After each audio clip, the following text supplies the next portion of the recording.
ഉത്രാട ദിനമായി ഇന്ന് ഗുരുവായൂർ ക്ഷേത്രത്തിൽ നമ്മൾ കാഴ്ചക്കുലകൾ കണ്ടുകൊണ്ടാണ് ഇന്നത്തെ നമ്മൾ വാർത്താ പ്രഭാതയാത്ര ആരംഭിച്ചത്. ശിവേലിക്ക് ശേഷം ക്ഷേത്രം കൊടിമരത്തിന് മുൻപിൽ മേൽശാന്തി ഗുരുവായൂരപ്പന് ആദ്യ കാഴ്ചക്കുല സമർപ്പിച്ചു.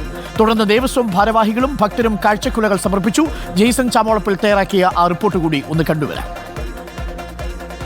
ഓണവുമായി ബന്ധപ്പെട്ട ഗുരുവായൂർ ക്ഷേത്രത്തിലെ ഏറ്റവും പ്രധാനപ്പെട്ട ചടങ്ങാണ് ഉത്രാട ദിനത്തിലെ കാഴ്ചക്കുല സമർപ്പണം. നിരവധി പേരാണ് കാഴ്ചക്കുല സമർപ്പിക്കാൻ, ഭഗവാന് കാഴ്ചക്കുല സമർപ്പിക്കാൻ ഇന്ന് രാവിലെ മുതൽ എത്തിയത്. പ്രധാനമായും ചെങ്ങാലിക്കോടൻ കാഴ്ചക്കുലകളാണ് പ്രധാനമായും ഭഗവാന് സമർപ്പിക്കുന്നത്. രാവിലെ ശീവേലിക്ക് ശേഷം ക്ഷേത്രം കൊടിമരത്തിന് മുൻപിൽ മേൽശാന്തി മധുസൂദനൻ നമ്പൂതിരിയാണ് ആദ്യമായി ഭഗവാന് കാഴ്ചക്കുല സമർപ്പിക്കുന്നതിന് അതിനുശേഷമാണ് ദേവസ്വം ഭാരവാഹികളും പിന്നീട് ഭക്തർക്കും കാഴ്ചകൾ സമർപ്പിക്കാനുള്ള അവസരം ഉണ്ടായത്. ഈ കാഴ്ചകൾ സമർപ്പിക്കുന്ന കാഴ്ചകുലകളിൽ ഒരു പങ്ക് നാളെ നടക്കുന്ന തിരുവോണോത്സവവുമായി ബന്ധപ്പെട്ട് നടക്കുന്ന സദ്യയ്ക്ക് ഉപയോഗിക്കും.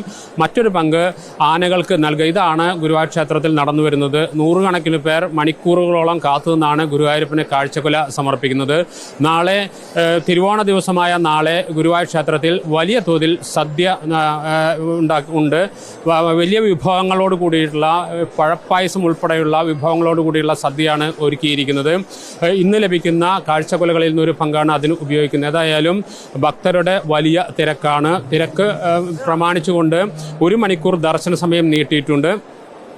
ഈ തിരുവോണ ദിവസം വരെ, അത്തം മുതൽ തിരുവോണ ദിവസം വരെ ഗുരുവായൂർ ക്ഷേത്രത്തിന് മുമ്പിൽ വലിയ തോതിലുള്ള പൂക്കളങ്ങൾ ഇട്ടിരുന്നു. അതിന് സമാപനം കുറിച്ചുകൊണ്ട് ഓണം മഹോത്സവത്തിന് സമാപനം കുറിച്ചുകൊണ്ടാണ് നാളെ തിരുവോണ നാളിൽ ഗുരുവായൂർ ക്ഷേത്രത്തിൽ സദ്യ നടക്കുക. റിപ്പോർട്ടർ ജെയ്സൺ, തൃശ്ശൂർ.